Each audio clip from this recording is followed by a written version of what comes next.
தமிழ் மண்ணோட அடையாளங்கள்ல காணாமல் போய்விட்ட ஒண்ணுதான் மரப்பாச்சி பொம்மை.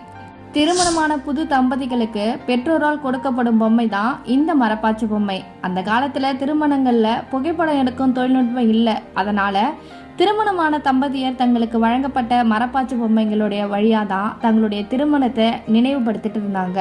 அதுக்கப்புறமா அந்த தம்பதிகள் தங்களுக்கு பிறக்கக்கூடிய குழந்தைகளுக்கு அந்த பொம்மையை விளையாடுறதுக்காக கொடுப்பாங்க.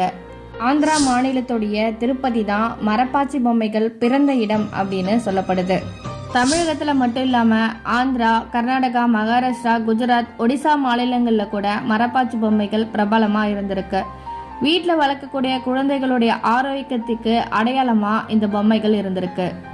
ஊசி இலை, முள்ளிலவு, தேக்கு, செம்மரம், செஞ்சந்திரம் இந்த மாதிரி மரங்கள்ல மரப்பாச்சிகள் செய்யப்படுது. தமிழ் மண்ணோட அடையாளமான மரப்பாச்சி பொம்மைகளை நாம மறவாதிருப்போம்.